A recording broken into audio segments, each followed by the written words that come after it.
Distinguished guests, welcome to another episode of Life on the Grid, hosted by Kobe Lambeth and Joe Samaniego. Tonight's guests, Daniel McFadin from Dropping the Hammer, and music from Katie James. Sit back, enjoy the show, and welcome to Life on the Grid. The beautiful Queen City. Oh, how much I miss you. Here's the Uptown Charlotte skyline from the WBTV webcam. Hello, everyone, and welcome to another edition of Life on the Grid. My name is Kobe Lambeth from the Podium Finish, and with me, as always, Joe Samaniego. It's February, definitely a special month for multiple reasons. The 2021 Nascar season got underway, which has already produced multiple storylines. Ben Rhodes went back-to-back on the Daytona Oval and Road Course. Austin Cindric won the Xfinity season opener, and 18-year-old Ty Gibbs won the Daytona Road Course in his first ever Xfinity start. Wow, 18 years old, Ty Gibbs winning an Xfinity race. He's definitely going to be a star in this sport for many years to come. In the NASCAR Cup Series, we kicked off the year with back-to-back first-time winners. Michael Mcdowell in Front Row Motorsports pulled off the ultimate upset, winning the Daytona 500, the 63rd running. Then Christopher Bell, 1 week later, won at the Daytona Road Course in his second start with Joe Gibbs Racing at the Cup level.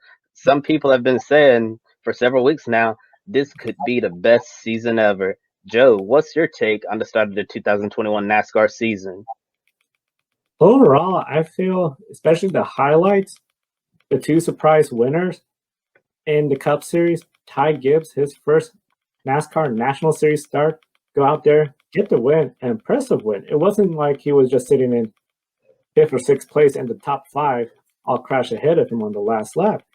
He made a gutsy move going into the road course corner number one, got in the grass, and then got the pass for the lead. Very exciting stuff. And of course, the Truck Series, a lot of excitement there. Overall, they're really positive. I think in general, especially now that we're going to Homestead, Miami for this weekend, this is where I think that momentum is going to carry through, because I think a lot of folks, especially after the Daytona 500 being rained out, the big one that took so many cars early out of the race, I think that left a lot of people feeling like the hype, the buildup disappeared, the energy went away. But I think especially the road course, the craziness of that, and then two surprise winners. Could we see for the first time 3 first-time winners in a row? I know online I've seen people comparing Michael Mcdowell and Christopher Bell. Both of them drove for the Vine Family Racing Team, the old number 95. There's people asking, could Matt DiBenedetto finally get his first win? There's a lot of discussion and intrigue about this upcoming weekend. I think it's definitely a positive start for 2021, considering it started off with a wet Daytona 500. Yeah, and I'm sure Matt DiBenedetto really hopes that he can win at Homestead Miami Speedway, considering he's had an absolutely dreadful start to the 2021 season. And last time I checked, I believe Matt DiBenedetto might be 37th in points because everything happened at Daytona 500, and then had to retire from the race, the Daytona Road Course as well. It was just really tough start to the 2021 season for Matt DiBenedetto and the Wood brothers. I'm sure they like to get down to Homestead Miami Speedway this weekend and put that all behind them. But yeah, there's a lot been going on so far in 2021, and we're only entering the third week of the NASCAR season. We had an 18-year-old Ty Gibbs go out there and win. I know a lot of people have been giving Ty Gibbs a hard time, saying that they bring up the old thing, be like, you only got your ride because your grandfather is Joe Gibbs. He has with this Powerhouse Cup team, and people also say that there's not enough competition in ARCA to judge how talented you really are. And I think for Ty Gibbs to go out there and whip up on those Xfinity regulars, he's gonna shut up all of those haters, because after he won the race,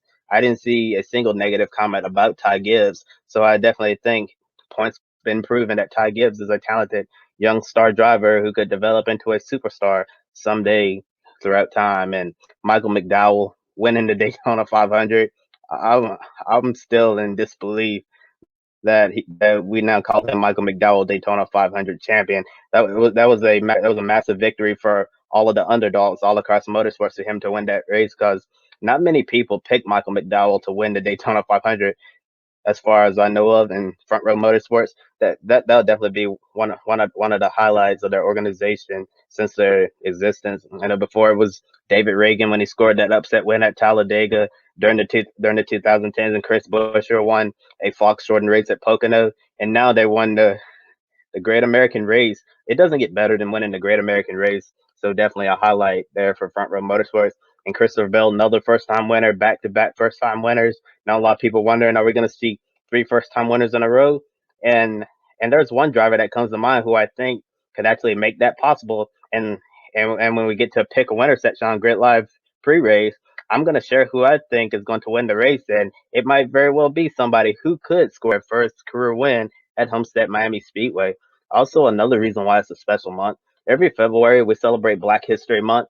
We acknowledge and highlight the accomplishments and contributions that Black people have made in history. 2 nights ago, we had a special edition of Grid Tonight called Black History and Motorsports.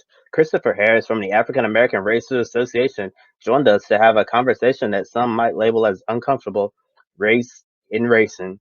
We highly encourage you to check out that special segment. The link is in the video description below. After you finish listening to my insightful conversation with Christopher Harris, what was like the major theme that you were able to take away? The major thing I think we could take away is we have to educate ourselves, because like me, many others, we call ourselves motorsports enthusiasts. We love motorsports. We love sharing. There was a lot of history that Christopher brought up I had never heard about. Nobody knew about. I had no idea the Indianapolis 500 for a while was a segregated event where there was another lesser Indy race at a Indianapolis Motor Speedway. So much information I did not know. I think it's important. We love motorsports. We're moving to make it more inclusive. We got to recognize, okay, in the past, especially with Indy 500 being a whites only event, we need to recognize there was another event. And essentially, that is something where I feel the biggest takeaway is we, as a part of the motorsport community, have to share the entire history of motorsports, even when it is uncomfortable to talk about that. We have desegregated events and we don't want to acknowledge because it just makes the industry look bad. I think if we acknowledge that was the past, here we are now and going to the future, it makes us look stronger and more welcoming. Yeah, I'm really glad to hear that you took a lot from the interview I did with Christopher Harris from the African American Racers Association. Yeah, Christopher is the co-founder of that alongside his business partner, Sinclair Gordon. We definitely encourage you to check out the African American Racers Association. You'll definitely learn a lot about Black history in motorsports. Yeah, during Black History Month, February, and Joe and I, we've had some private conversations that we shouldn't just acknowledge, this during the month of February. It should be all year round. And I feel like that there's a lot of history out there that a lot of people in the motorsports world have no idea of. I've learned a few things from checking out the African American Racers Association. Definitely brought my attention to some figures that I've never heard of, and when I was able to hear about their story, I was like shocked. I'm like, why don't we talk about these people? I know we talk about Wendell Scott, Willie T. Reeves, all of those guys, Bubba Wallace today, Sir Lewis Hamilton, Antron Brown, but there's a lot of Black racers from the past that really don't get the type of attention they need, and I'm really glad that the African American Racers Association is bringing their name to attention, because they should not get overlooked in history. And with a lot of things, there have been a lot of people who were overlooked throughout the course of history, and I do think that it's our duty to bring attention to that and shine light on those people, because this is definitely an important part of our history here in the United States of America. A very important part of our history, United States of America, and with motorsports especially, I feel it's something where a lot of people associate not only with the United States, but also internationally. And we know this is something where we could show on the international level how we have progressed. For many years, of course, people have been afraid to talk about race for various reasons. It's an uncomfortable topic. Some feel awkward having that conversation. Others simply don't know how to talk about, worrying they may offend somebody. After the death of George Floyd, the unrest all over the United States, a lot of people's eyes were open to the social injustice affecting the Black community. Some people who previously ignored these issues were finally starting to listen, take real steps to educate themselves about the world around them. Like taking the time to listening to stories from Black people, hurting, watching the videos, reading books. More importantly, having an open discussion about such a sensitive, emotional topic. Chloe, why is it so important to talk about race, although it can be an uncomfortable subject? Oh, Joe, it is super important to talk about race, and this is a conversation that I really avoided for the longest time, mostly because I didn't want to offend people who might not agree with my views. But now I've come to realize that if they're my friend, then if even if they don't agree with what I'm going to say, they'll definitely they might not agree with my opinion, but they'll at least respect and try to see where I'm coming from. But let me tell you a quick little story right quick about my best friend from high school, or now I say my former best friend. There was a situation, yeah, and he's a white guy, and obviously not gonna say his name, protect his identity here. But there were some times when he like started using the N word around me, certain situations. Sometimes we were playing video games together on PlayStation. He'd say that, or just in general, or describing a person. And let me remind you, yeah, this was one of my white friends, and it was really hard to hear him say the N word, a word that is really hurtful to many in the Black community. And now the part I'm going to talk about next. Here's the part where everybody needs to say, "Shame on you, Kobe. You could have put it into this." And I could have done something, but I chose not to because I really enjoyed being friends with this person so much. So yeah, and there was actually a time for me where he like opened the door for me to say something to him. Yeah, yeah, and like he started like using the N word so much. Then he asked me one day. He said, "Kobe, is it okay if I use that word?" And then I like froze for a moment. I'm like, do I say it's okay for him to use it, or do I put my foot down and say no? And I know a lot of people are gonna be disappointed to hear this, but I told him, yeah, my white friend, that it was okay for you to use the N word because we're friends, and I don't think you're a racist. So I told him it was okay to use that word, and he just kept on using it over time.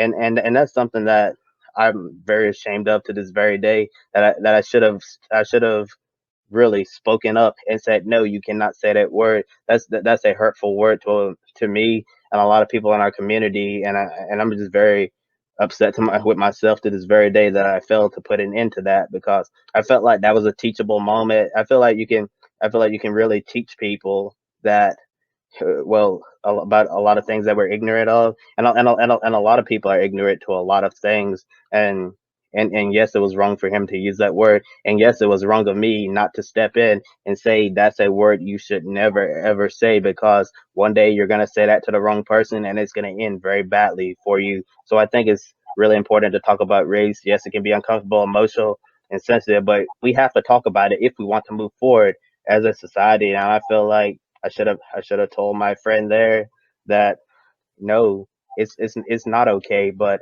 I was just too afraid of ruining a great friendship, and over time, it just like got too much, where I just had to distance myself from him. And yeah, yes, I'll always remember all of the great times we had, but it's something where I just had to walk away from my own sanity, to be honest with you. That is a hard experience. I know it's, especially at a younger age, intimidating when someone that, you consider a friend asks you that question and you just sort of freeze and you think about, I don't want to cause drama. Makes it hard for anybody in that situation. And I think you bring up a good point. It's not that people want to say, yes, that offensive to cause a conflict, to like, ruin a friendship. People do that because it's like, hey, I care about you as a friend. This is a teachable moment. I think you bring up a really good example of how you wish you had brought it up. It's a teachable moment. He goes out there and, says that word, wrong place, lose job, lose everything. Where if somebody, with a friend, especially, hey, is it okay if I use that word? No, no, no. No discussion. You cannot get it. You cannot say that word. I know on last month's Life on the Grid, we had Arkham Menards Series East driver Raja Karut talk about growing up being a young Black race fan. we already know it's hard in school, especially other classmates making fun of you that, oh, you enjoy watching cars go around in circles, or even as you had mentioned, why don't you like something like basketball or football? If you feel comfortable talking about this in depth, how did it make you feel when classmates made such ignorant comments? Well. If you're like looking at me, Joe, on the outside, you think I just laugh it off, and I just be like, they drive in circles, they drive in circles, and just laugh at all. And when they use, and it actually started back in elementary school when I first started watching NASCAR and talking about it with my classmates. They were like, "Really, you're black and you like NASCAR? Shouldn't you like something like the NFL or the NBA?" And at the time, I just brushed it off and all of that. But deep down, it was really hurtful for them to say something like that. Like I can be a black person. I can like race, and there's nothing wrong with that. But to them, it's something that's very foreign because you don't really see a lot of black people who like watching NASCAR every single weekend or covering NASCAR like I do here at Grid Network and with the Podium finish. So I really do think I really do think that it had something to do with ignorance. Obviously, they weren't used to seeing a black person who liked NASCAR because as we know, NASCAR has always been a southern white sport from the early days of its history. So that was like the common crowd that would watch NASCAR, and when somebody completely different watches NASCAR, that's definitely going to make heads turn. And still in school throughout the years, people were always fascinated that a black person liked NASCAR because that didn't really seem like something that black people would like. So they were like, "Are you sure about NASCAR? Football and basketball would be more like you," and all of that. Yeah, it was super frustrating to hear them say those things. But I just tried the best I could to move forward. There's a lot of ignorance out there, and and people do say hurtful things. And one thing hurtful that people used to say about me and my passion for NASCAR and racing. They used to tell me that I'm really a white guy on a black guy's body, yeah, because they did not understand why I love racing so much. They just felt that I should have liked sports that black people are more likely to enjoy, like football and basketball, as you mentioned, Joe. So I just try my best to not listen to that type of stuff. I feel like I've really grown up. I mean, I've grown up a lot since I went off to college. A lot of hurtful things people used to say to me in elementary, middle, high school, that stuff don't bother me anymore, and I'm more comfortable in my own skin. And I feel like I can be me and not let anyone's words hurt me. Yeah, and my mom's been telling me for so many years you shouldn't care what other people think about you, and that's finally resonating in my brain after she tried to beat it in there for so many years that you should just be you, and if people don't like you, oh well, because in this world, there's always going to be people out there who love you, want you to succeed, very happy for you when things go right. And on the other hand, there's always going to be people out there who really despise you, want to see you fail at every turn, and when something goes bad in your life, they're celebrating. So all I can say is that's just life. Joe, before moving on, I want to thank you for the conversation we just had. I think it's super important that tough conversations like that must take place in today's society. As human beings, we should all put in the effort to be a lifelong learner. I learn something new every day. Whether it's a word I've never heard of before, something on the business side of racing, a specific topic on a historical documentary, or just a brand new culture that I'm unfamiliar with, especially that last part, we can do better, and we must do better for future generations. When we're ignorant of something, we must take the proper steps to educate ourselves and get to a better place. For our viewers out there, if you don't have a friend outside of your culture, find one. You'll definitely learn so much about them, the culture, and the world around you. In the past, I must admit, I'm no angel. I've said some things in my personal life that were totally out of line and held some beliefs that simply aren't acceptable. A lot of those ignorant beliefs are based on things that I've heard from others at a young age and thought that was the right way to go about things. But at the end of the day, we're all human. Nobody is perfect. We can move forward as long as we recognize our wrong and work hard to improve as a person and be a part of the solution to make the world a more loving, compassionate, and understanding place that our children and grandchildren will live in someday. Yeah, that's the big thing. As long as we keep learning, always listening to everyone, and taking into account their perspective, showing empathy, we can all make a positive difference in the world, as well as motorsports, a community that we all care about with such a great passion.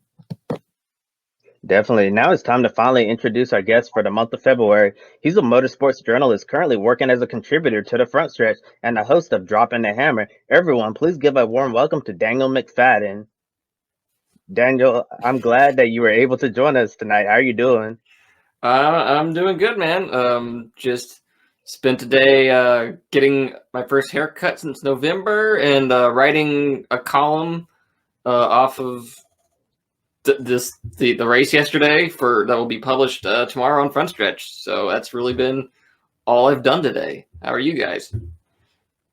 I'm doing great. Glad to hear that you're doing well. And we'll talk about your work in motorsports journalism later in the program, but let's get to know you first. Everyone has a story when it comes to how they got into NASCAR. For some people, they started going to the track with family before they could even walk, while others discovered racing later in life.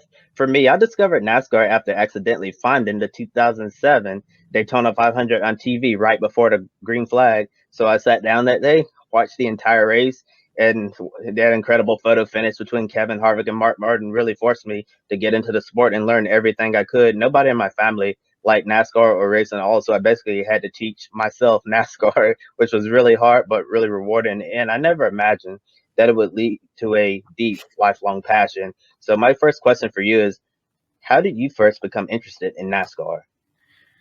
Well, you chose a great race to start off with, man. Like, yeah, if anyone, imagine if anyone watched the 2007 Daytona 500, their interest would have been piqued. I can't imagine if that had been my first one. I probably would have lost my mind. No, I've been a NASCAR fan since the mid '90s. When I was living in North Texas, my dad had been a NASCAR fan, and he got me into the sport. He was a Dale Earnhardt fan, so I became a Dale Earnhardt fan. And he took me to my first NASCAR Cup race in 1997, which was the inaugural race at Texas Motor Speedway. And I was 6 years old then. I actually have a poster from the first lap of the race on my wall. And I have a mini shrine to that race back there. So, yeah. So it's kind of like been a personal goal of mine to collect mementos from that race. But yeah, I've been a fan of it from pretty much almost my entire life, starting in the 90s. I kind of lapsed a little bit in the late 2000s just because I was busy with high school and college. So yeah, that's how I got started in my path towards now in the NASCAR world. Yeah, in the 90s, that was definitely a great era to get into NASCAR. When I'm speaking with some of my older friends who really got into NASCAR during the 1990s, they were telling me some wonderful stories on how excited they were to watch NASCAR. They said that was the golden era of NASCAR, and they really hate that I missed. I was born in 1999, so like Chip Ganassi says, close but no cigar. Did not get to experience. 99. Yeah, so Oh man, you guys are gonna make me feel old today, aren't you? Oh boy, I just turned 30, so gosh, 99. So 99. Your first race was 2007. Okay, all right. Oh, you have made me feel old. Thank you, Kobe. Well, I probably made Joe feel old as well because Joe's in his 30s as well. Joe's 37 years old, so probably made Joe feel the oldest. But yeah, if I could pick any time period to live through, I definitely lived through the 90s. Definitely wanted to experience NASCAR during that time. But good thing I can watch all of those older races on YouTube. And speaking of older races, I know you and Joe are gonna get in a discussion about that later on in the program. And next, family and friends often know us best. They know about all of our passions, hobbies, personality, likes and dislikes. If you ask my family and friends to describe me, they would tell you that Kobe is super shy, a little awkward at times, but very friendly, down to earth, and very heavy into motorsports of all disciplines. And so I want to ask you, how would your family and friends describe you? A nerd who likes Star Wars and Star Trek and NASCAR. That's kind of it. Those are my three passions: NASCAR, Star Wars, and actually like reading. I'm a book nerd, so those were my yeah. Yeah, I think I think that's how they would describe me. Yeah, when thinking about other interests outside of racing, I think a lot of people would be shocked to know what I like. In the past, I used to enjoy watching this TV show called Big Brother, but I don't really care for it much anymore. They had a few notable incidents in recent years that seem way out of line to me, and the show just isn't what I fell in love with as a kid. And I know a lot of people who have walked away from NASCAR say the same thing about NASCAR. Is not They often say it's not the sport that I once loved, and I feel there's that same way about Big Brother there. So now I really enjoy watching the Investigation Discovery Channel, these series like See No Evil, Web of Lies, just to name a few. Plus, I've recently gotten into the American Heroes channel, learning more about major events in world history. I really enjoyed a documentary on that channel about the Unite the Right rally in Charlottesville, Virginia. It really opened my eyes to specific details about the whole entire incident that I didn't know about when it happened in real time. And I wasn't really paying attention at that time because I think it happened on the same weekend I was moving into my dorm at UNC Charlotte. So I had to focus on that and didn't really pay attention to what was happening in Charlottesville. And overall, I'm just a real news junkie, whether it's on the local level, national, international. I just like following the news. It doesn't matter if it's, NFL, NBA, motorsports, watching the mainstream media and all of that. I just love news. And I know everybody thinks I'm a nerd and they don't really understand why I watch news. And funny thing, I used to like watching the news when I was in elementary school, and all of my peers used to joke around and say, "You're an old man, you know that, because you like watching the news, which is boring." And to me, I never thought the news was boring. Just thought it was really fascinating. And since the start of the pandemic, I've really grown to love following the political scene in Washington, D.C. and educating myself about our elected officials. And that's all I'll say about that. And with that said, I know you talked about racing and handing your hobbies outside of racing. Are there any other non-racing related interests that you haven't told us about yet? I'm like you. I'm a news junkie. I do. Yeah, I've been consuming a lot of news over the last 5 years. More news than sports, actually. So, but my other interests, I love movies. I'm a movie file. According to my flickchart.com account, I've seen like roughly 1,300 movies, something like that. A lot. So that's something I do when I have the time to, is I watch movies. So like to read books and watch old NASCAR races on YouTube. It's really hard to have other hobbies given the pandemic right now. So Yeah, definitely, it's hard. And speaking of old races, I think Joe wants to have a deep discussion about you. I mean, with you about those older races. okay. Yeah. One of the things when you're all talking about 37 years old, some of the first races I can remember were 1992. I remember a couple races there. First one I could really remember fully live on television on ESPN was the 1992 Hooters 500. Alan Kulwicki getting the championship. So I know 90s was just something I truly treasure as a kid growing up, watching all the races on TV. And we all have our favorite, of course, childhood memories as long with motorsports. And luckily, with the internet, we could pretty much replay that, watch the old races on ESPN, TNN, even TBS, the Superstation. What is the excitement that you have behind watching the older races? Not necessarily like all-time classic, but just in general, like races from the mid-90s that sometimes people don't talk about as an instant classic, but just, hey, watch this race. It's from the 90s. What are some of the things that get you excited about those races? Well, I mean, I started bet it was either 2015 or 2016. I got it in my head to, you know what, I'm gonna watch all 93 of Jeff Gordon's Cup wins. But then I thought about it for a moment. It's like, instead of that, I'm just gonna watch every Cup race from 1995 forward so that I can see Jeff Gordon's success like in context with all the other races and stuff, and just kind of see just how it happened. So I could just have that filed away the context of Jeff Gordon's success in the mid-90s. That was either 2015, 2016. I started doing that, and right now I am all the way up to the 1999 season, and I'm actually about to start watching the 1999 Cup race at Texas, which was my second race that I ever attended. So I just and another reason I do it is because I am a child of the 90s. It's easy for anyone who came of age during that time period, or like you, Joe, to say, yeah, the 90s were the best. The racing then was way better than it is today. And that's you're looking through rose-tinted glasses, really. I mean, you're going off of foggy memories. That's like, oh yeah, that was great.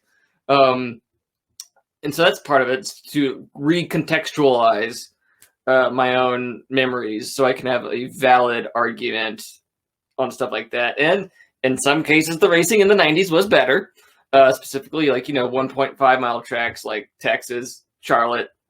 The 1999 race at Las Vegas was really good. Jeff Burton won in a battle with his brother, Ward. So everyone should watch that race. So that's really why I decided to go do a deep dive on YouTube into NASCAR of the 90s. I hear you. Now, I know in the racing, especially in NASCAR, I feel has really changed and evolved to where a lot of times you watch Daytona, Talladega, especially 94, 93, 92, 95 even, I would say. Single follow, if you get 4 cars up front, they break away from the pack. Much different kind of racing than what we're seeing today at Talladega, Daytona, where they're pretty much in the pack almost all the time. This year with that early big one, a lot of single file racing, some fans weren't happy. But overall, it was sort of what I remember from some of the past races. And I know some of my favorite races, 1994, North Wilkesboro. That's where Jeff Bodine just about lapped the entire field. I've always seemed to enjoy races that have long green flag periods, very few yellows or no yellows. So those are some of the races I truly enjoy. When it comes to some of the races, is there any particular racetrack? I know you already talked about Texas, Las Vegas. What about tracks like North Wilkesboro or Darlington, even when it had 2 race states that stand out a lot? Well, when you talked about restrictor plate races, I prefer restrictor plate races from the mid to late 90s, also like the early 2000s, but specifically late 90s. There you could get into the long single file lines at plate races, but the lines weren't bumper to bumper lines. You had maybe a half a car length in between cars, and the cars could get runs and then pass the guy in front of you and stuff like that. So it wasn't three rows of cars just stacked up on each other, and one wrong move takes you out. So I really preferred that era. It was slightly less dangerous, and you could just do more in a restrictor plate race. Like Dale Earnhardt's final win in 2001, that there's no way that would happen in 2021. It just wouldn't, because of just how the packages work now. So yeah, as far as the 90s, the racing on restrictor plate races and what intermediate tracks was better than what we get today, in my opinion. The restrictor plates, of course. You mentioned Dale Earnhardt's last one in Talladega. That was a very exciting day. I remember just that race. That was the first time with that brand new package. Super exciting, especially after the letdown of the 2000 Daytona 500 that saw very few lead changes, mostly single files. And then we had that Winston 500, I believe, had Talladega. Dale Earnhardt just coming up from that far back, getting a win. Very sad to see that it turned out to be essentially his final win. Now, along with past NASCAR races, is there any in particular where you watch multiple times over and over just because it is that great? And is that something where I know, being an avid motorsport fan, trying to get new people in, sometimes it's a little harder to ask which race should I watch. Want to pick a race that, if they know, okay, they want the excitement, this race, but they're more, they might enjoy the technical, the strategy, this race. Is there a race where if somebody was to be what's a good old race I want to watch? What's one you would recommend? Oh boy. I don't know if I would ever recommend someone to be introduced to NASCAR by watching an old race. I'd rather rather than watch a current product so they can judge the sport off what's happening now rather than X amount of years ago. So like if you were today, I would like watch Darlington, watch Bristol, watch Martinsville, watch the road course races. Those would be the ones I'd recommend anyone watch. I would never go out of my way and say, yeah, man, you should definitely make the first NASCAR race you ever watch be the Daytona 500, because that's just a recipe for disaster, because that's not representative of the sport at all. That's 4 races out of the year. And I part of me hates that the 500 is the first race of the year, because if you get a race that's not rained out, or there's some long delay and you get a full race like normal, and it's thrilling and exciting, but it's then they're going to tune in like the next week, which is now a road course race, and they're going to get a completely. They might be disappointed because it's not exactly the same thing. Yeah, the change in the schedule kind of changes a lot of how you can like describe the sport to people and prepping them for it. Because like now we're going to Homestead, which is actually like normal, air quotes, normal. There's always been that joke that the NASCAR season doesn't really start until after Daytona. Well, now you get 2 weeks in Daytona, and then you go to Homestead. So it's kind of an odd time for anyone who's trying to get into the sport right now. There's lots to be excited about, but it's just also very odd. It is odd, and I remember that saying the season starts after Daytona just because the restrictor plate track so crazy. Well, now especially we had the crazy road course race, Daytona 500.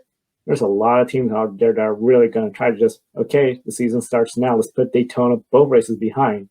And that's just really interesting with the current format, the playoffs, one less race to go out there and try to get in the playoffs compared to they had a good run at Daytona. Now, I know here on the Grid Network, we also have the World Motorsport League that just came up on Monday, where we look at race drivers from various disciplines across the world. I know, is there other past races from other disciplines that you watch? Like I know there's a lot of old kart races, like the Michigan 500, Indy 500s, of course. Some Formula One, a little harder. Is there other disciplines that you watch as well? Not really, no.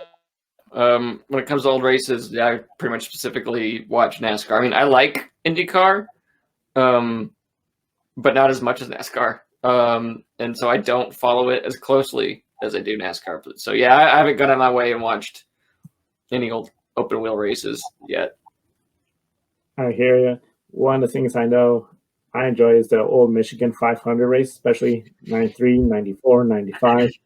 But just watching those races now, it's like, man, it doesn't seem like the safest idea having those Indy cars 200 plus miles per hour, lap after lap, flat out.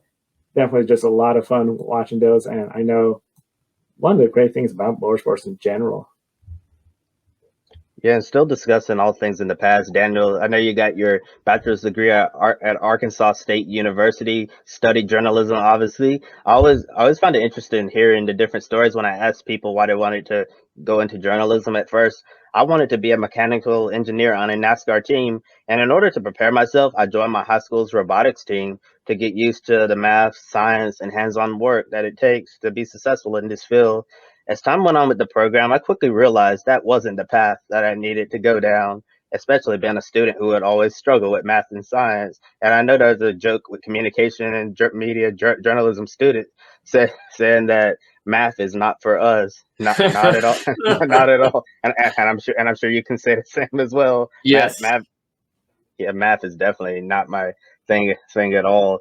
And whenever we had our meetings to work on building the robot, I was always the one person who was completely lost, had no idea what he was doing. I was confused, and I left every single build meeting feeling downright stupid. I didn't understand any of the technical terms, and I struggled badly with the tools while working on the robot. One time they asked me to use a software called SolidWorks to draw up a part that we needed to make for the robot. I literally had no idea what I was doing. I used the mouse, clicked a bunch of buttons. I, clicked here, clicked there, clicked everywhere, and got the final result. And then when they came back to see what I'd done, they said, "Wow, that is perfect. You did a great job."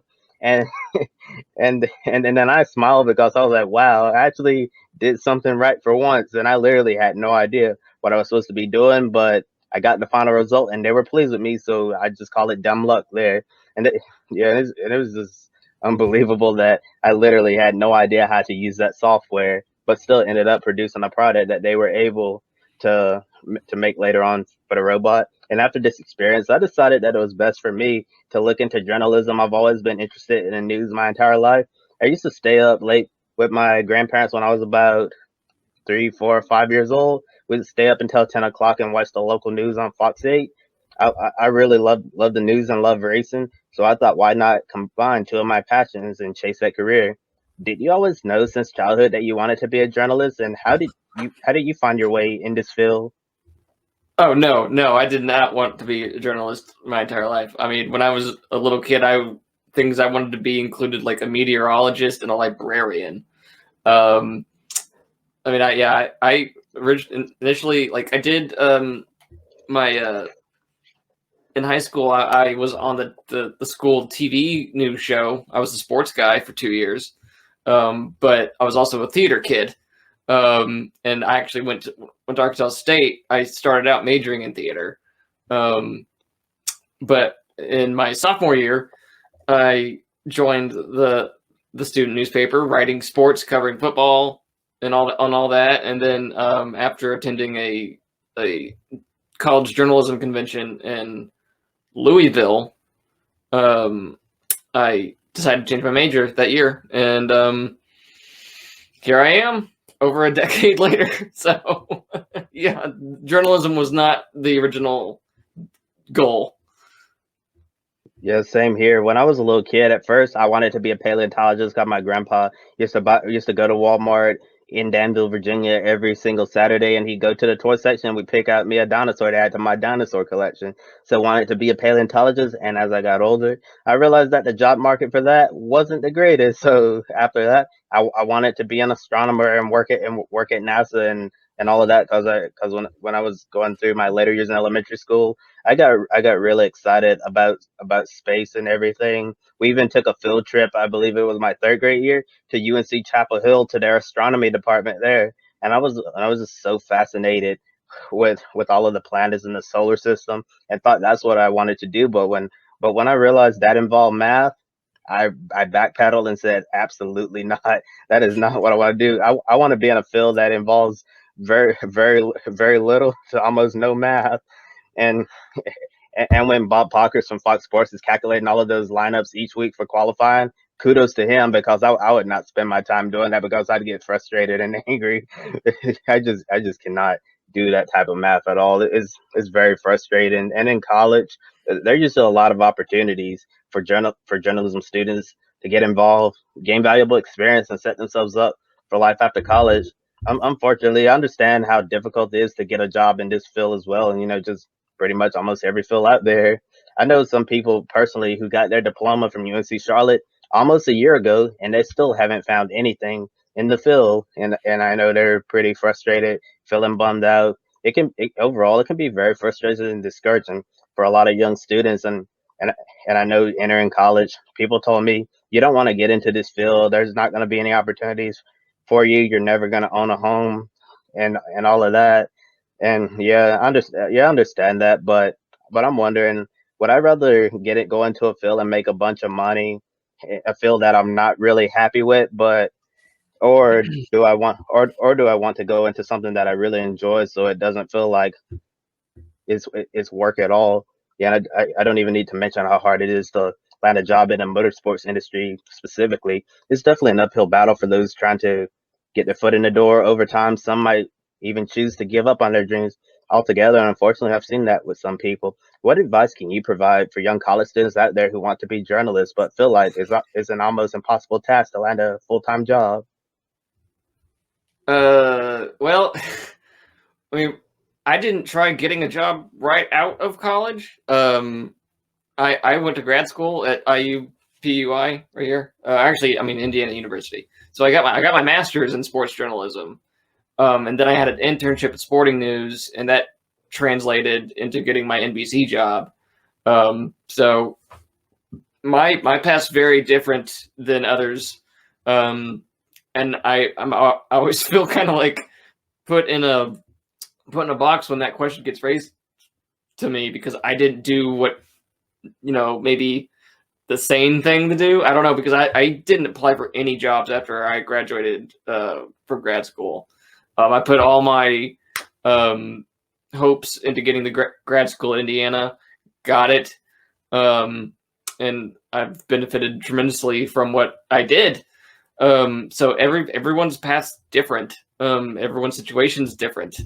Don't let people tell you what you can or can't do. Luckily, I had parents who have supported me the entire way. So if you want to do something, do what you got to do. I mean, don't overexert yourself. Don't lead an unhealthy lifestyle in an effort to reach those goals. But yeah, don't let other people's opinions based on their own experience dissuade you from your goals. That's really the best advice I can give.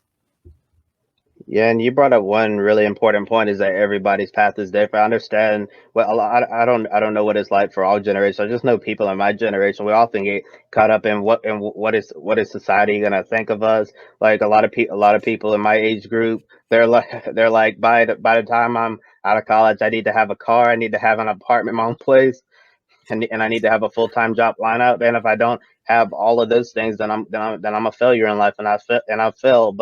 But that's not true at all. Everybody has their time. It doesn't matter if you move out of your parents' house at 18, 24, 28, 32, whatever. As long as you're on the path to get into where you need to go, I think that's really the only thing that matters in the end. And I do find it super interesting that you went from Arkansas to Indiana. And when I think of Indiana, I think about the NTT IndyCar Series, the Indianapolis Motor Speedway, also their professional sports teams such as the Indianapolis Colts and Indiana Pacers. I've strongly considered pursuing my master's after my time at UNC Charlotte in a few months, but after struggling so long to get used to this remote learning and doing everything virtually, I think I need a break from school for at least a year before I make any decisions about grad school. So at some point in 2022, I'll make that decision if I want to continue my education or not at the grad level. But I really can't complain about my college experience, despite the pandemic cutting it short by an entire year, and definitely thinking about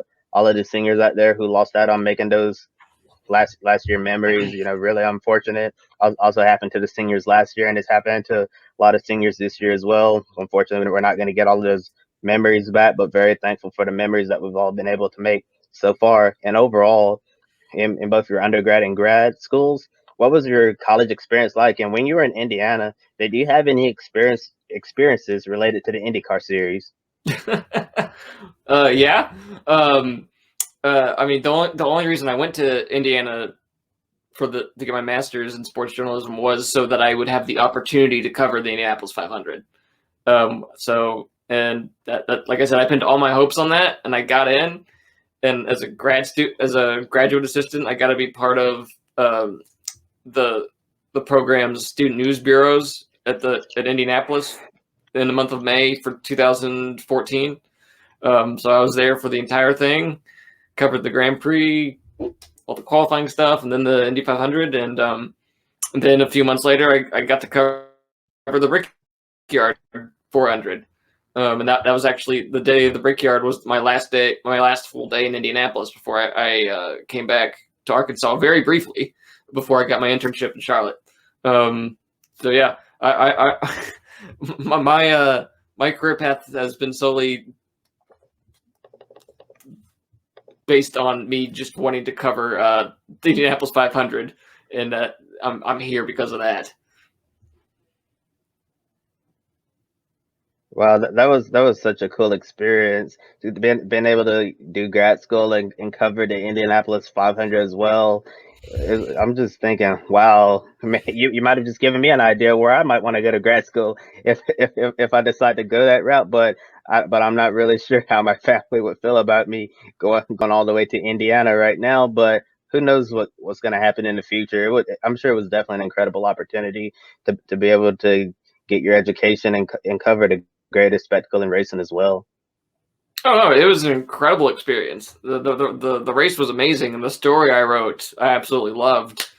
And that story helped me get my internship at Sporting News, and also I met Tony DeZino during the month of May, who was working at NBC Sports, and after that month of May, he kept tabs on me and what I was doing at Sporting News, and he recommended me for the NBC Sports job.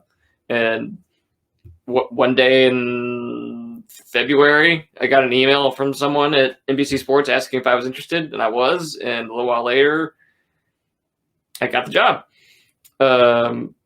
So you never know who you never know what kind of impact someone's going to have on you after you meet them in a professional circumstance. You don't know if they're going to be watching you without you knowing about it and keep track of your work.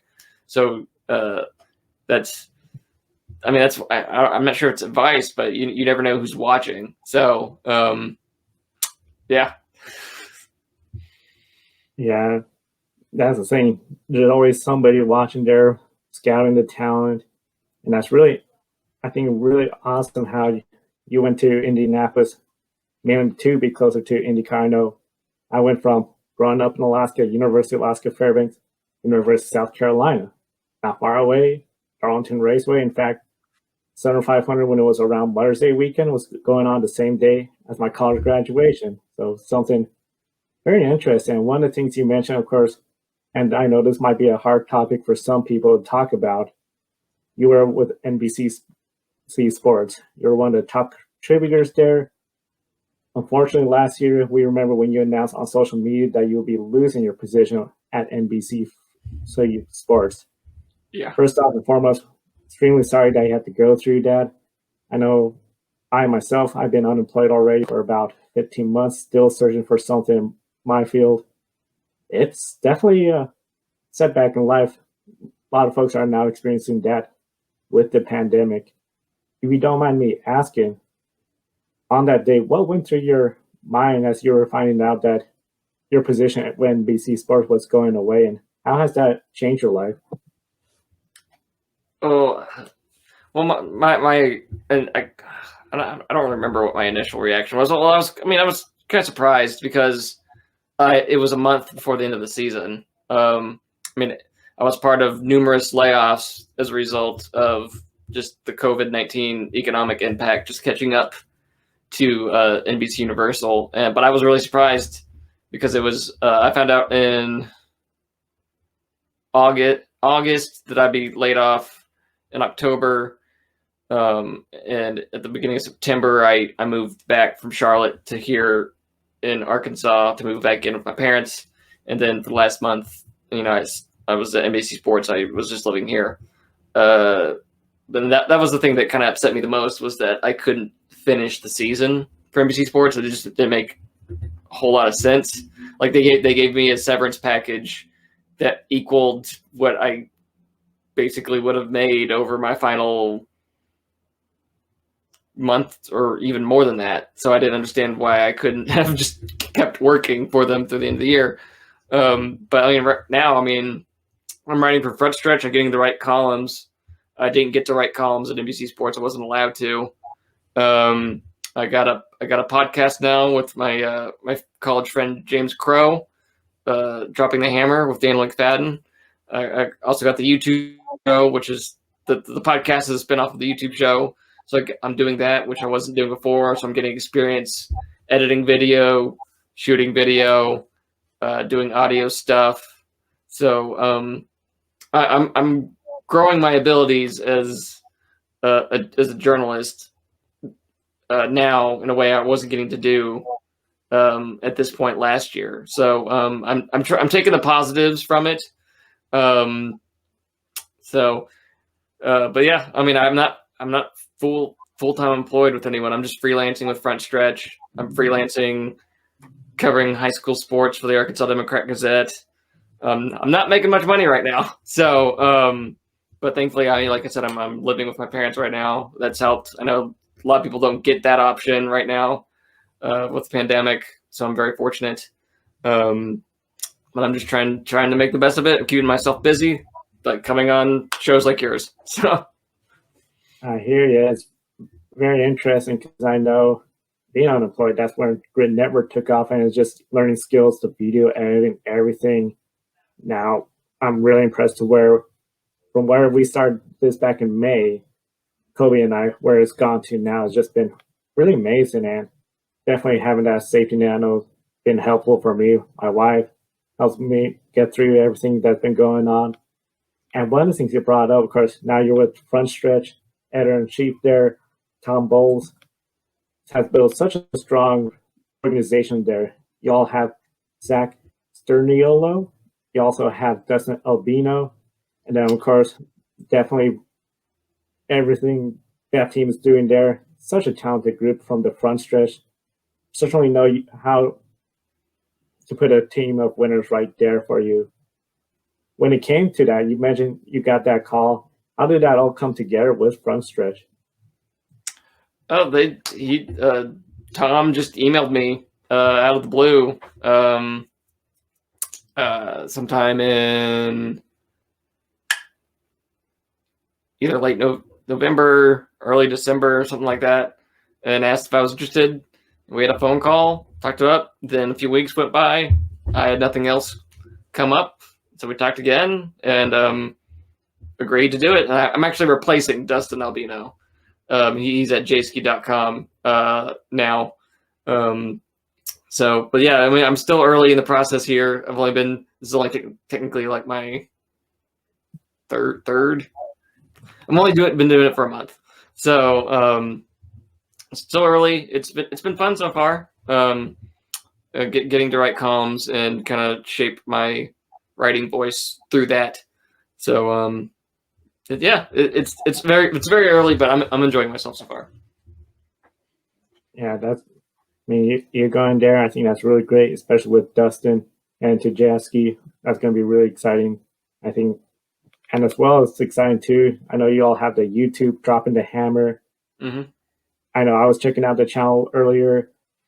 I know it's a scary thing about the future and not knowing if you get another opportunity to hold such a positive position, especially like, a lot of people, they look at NBC Sports. Oh, you were there, you probably had it made.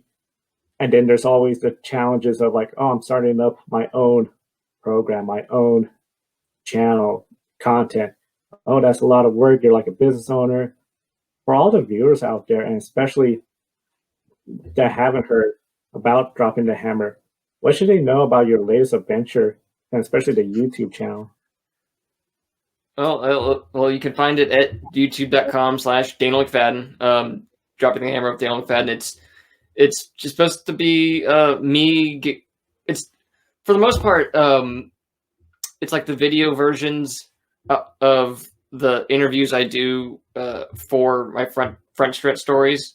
It's the longer versions. It's pretty much the unedited versions. I'll have intros by me before the interviews, but it's just a way for me to get to know other people in the NASCAR community outside of like drivers and stuff. I have a episode where I talk with an artist, a NASCAR artist, Azalea Whitley, who's also a former graduate of NASCAR's diversity internship program from back in the mid 2000s.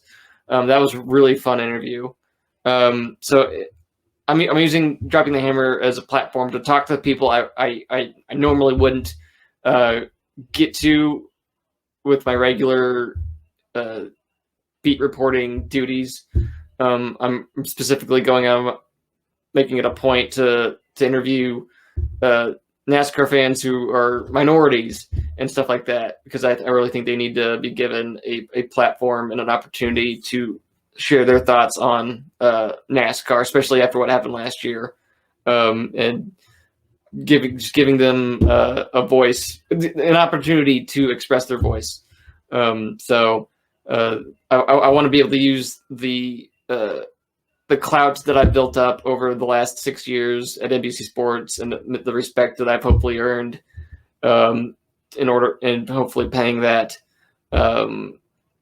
forward in some way. And I know definitely we encourage all our viewers. We got the links to Drop in the Hammer on the video description, and especially check out a notably fun discussion you had with Bob Pockris from Fox Sports. I know that's something I encourage everyone to check out.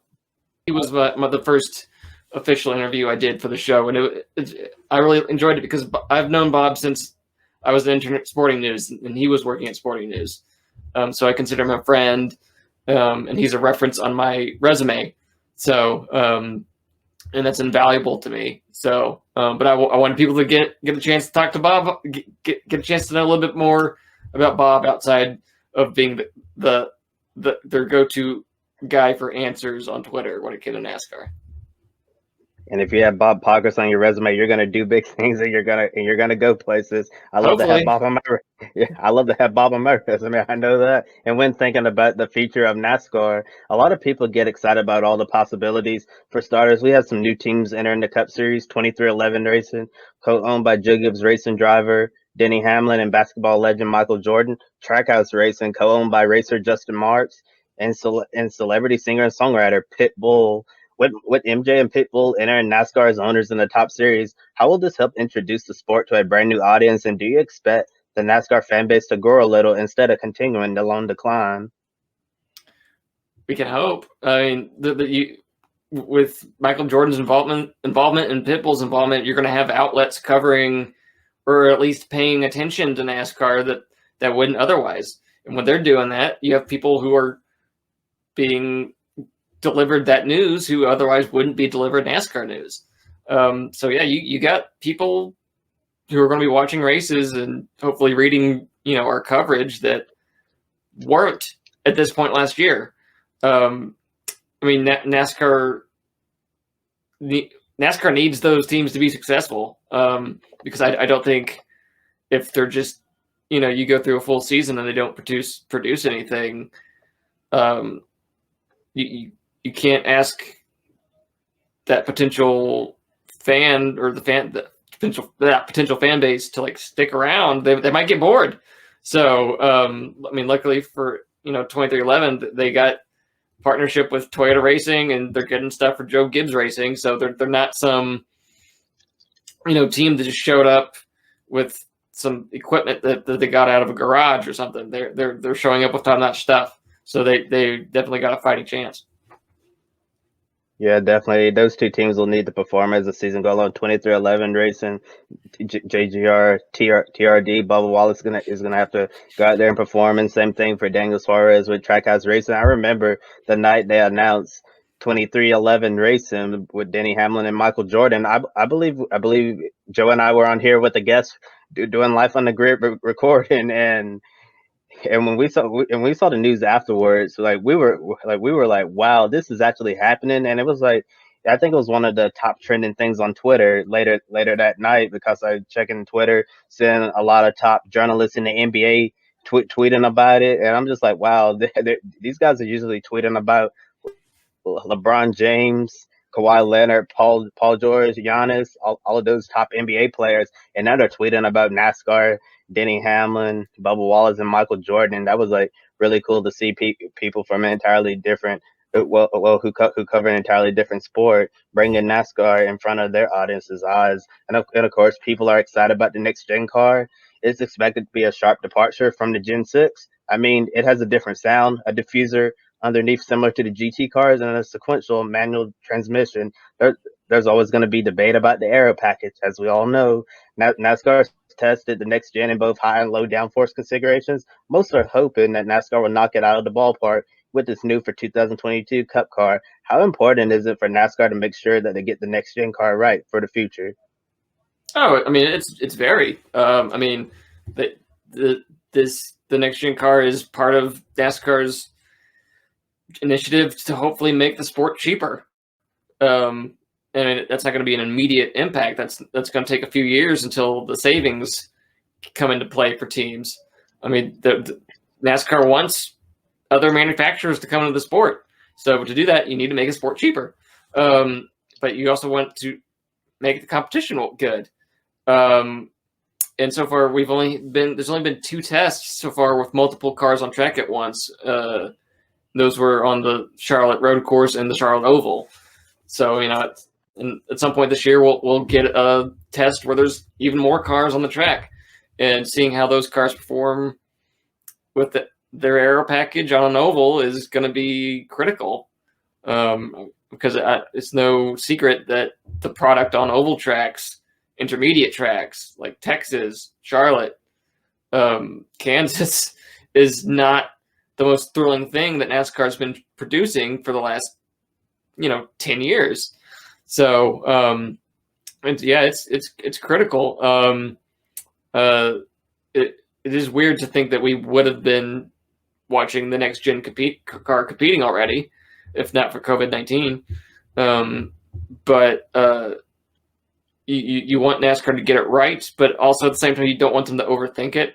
So that's kind of where I'm at. It's like, I want them to get it right, but a lot's at stake for them right now. Yeah, you brought up a good point about it taking a little while for the cost to fall down. We're seeing all of these new teams that are in the Cup Series, 2311, Trackhouse I mentioned, Live Fast with BJ McLeod, Matt Tiff's team, and also Kaulig Racing, who recently had a really good run at the Daytona Road Course, top 10 finish with AJ Allmendinger. There's been rumors that Kaulig Racing could be looking at moving to the Cup Series full time in 2022. So it definitely looks like the Cup Series might become a more attractive option for other teams and more affordable as the years goes on. And last year, we all know NASCAR made a lot of progressive changes, such as banning the Confederate flag, which has been a common sight at NASCAR races forever. The sight of the rebel flag made some people feel uncomfortable to attend NASCAR races, along with the typical stereotypes about the sport. After this news dropped last summer, a friend of mine who's Black from UNC Charlotte told me that she really wanted to attend a NASCAR race all of a sudden, all because NASCAR banned the Confederate flag. NASCAR stood with Bubba Wallace and took a strong stance against all forms of racism and bigotry. NASCAR President Steve Phelps had a moment to speak before the Cup race at Atlanta last year, acknowledging everything that happened after George Floyd's death and everyone hurting by social injustice in such a divided nation that we live in. A lot of eyes were on NASCAR as they worked hard to change the narrative and try to make the track feel like a more welcoming, inclusive environment. And my final question of the night for you personally, what did you think of NASCAR's response last year? And would you say that the fan base is in a slow transition into something that can become more diverse over time? My reaction to them banning the Confederate flag was elation, because that should have been done a long time ago. Because that flag, I don't think I ever really appreciated how much that flag was associated with NASCAR until last year. And I was well aware of its association. I'd seen it at the track. I'd seen it sold at the track. Hated it every time I saw it.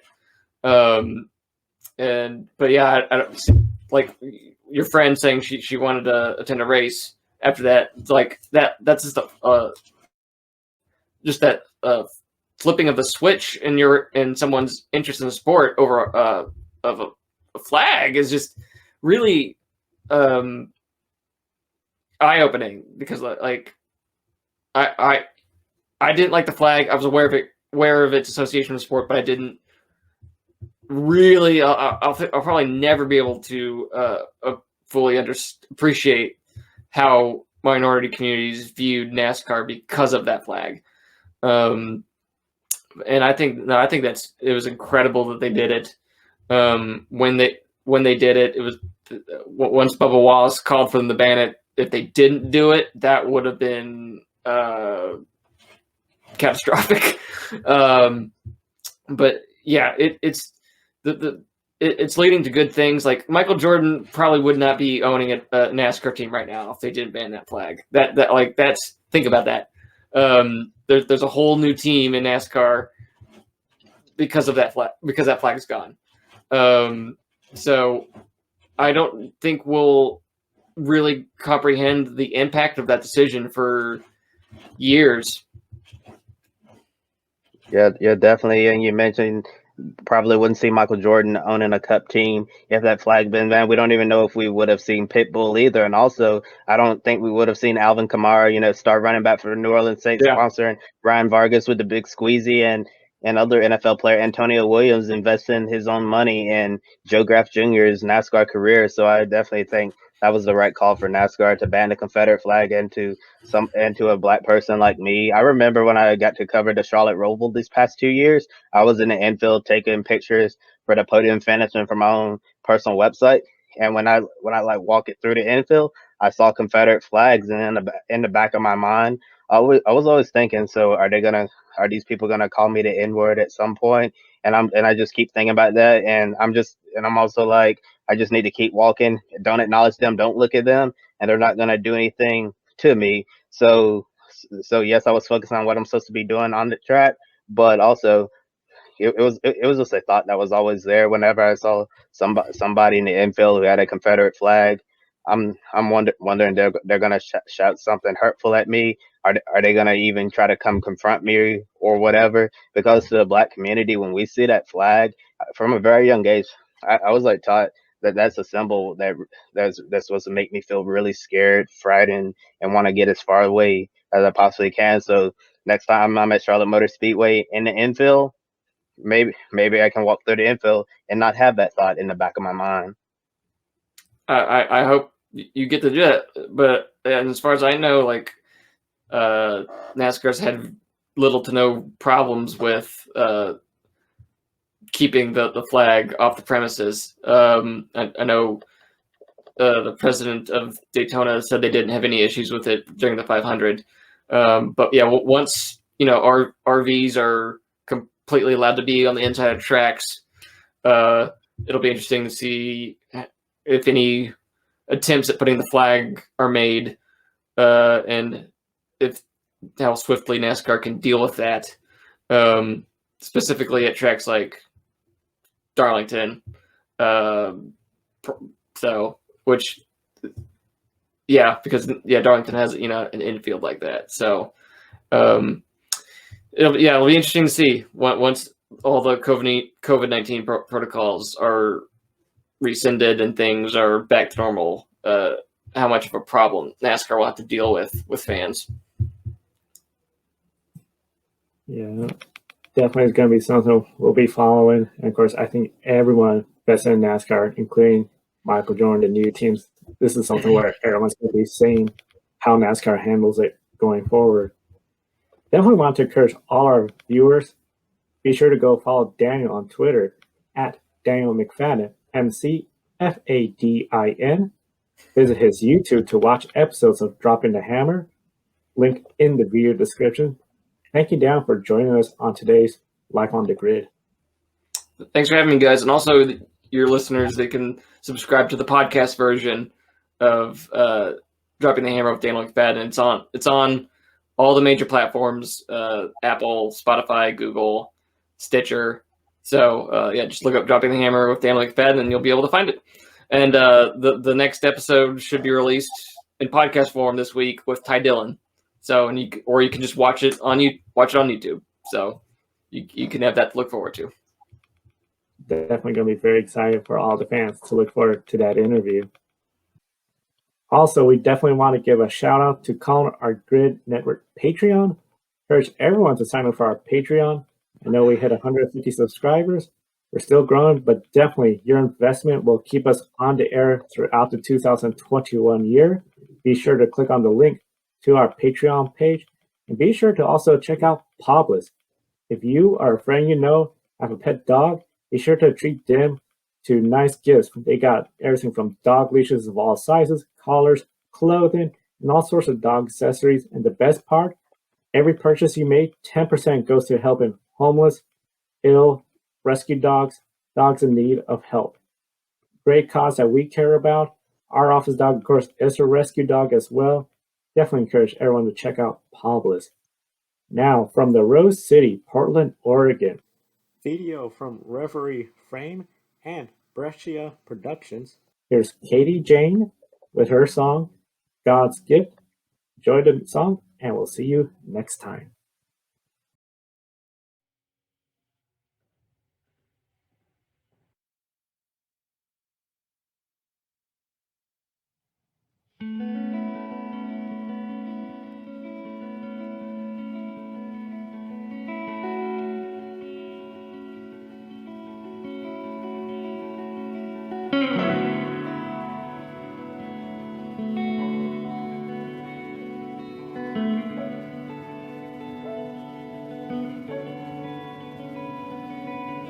Man is God's gift to the world. God's gift to man was a girl, at least that's what they said. Only fills me with dread. He said, you are a temptress, which bearing fruit to witness its all in Genesis. We've been fighting ever since.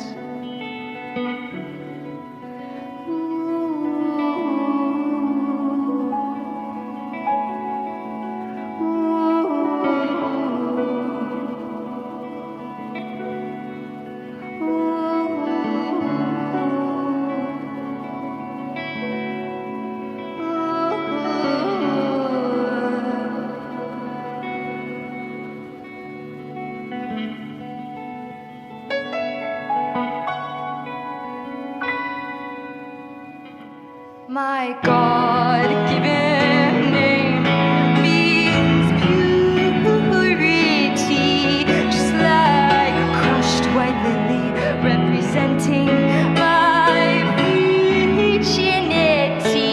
So I scream that you cannot touch my vulnerability.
It's a beautiful name. You can cast your doubt and your shame. I'll throw it all away. Whatever keeps us safe.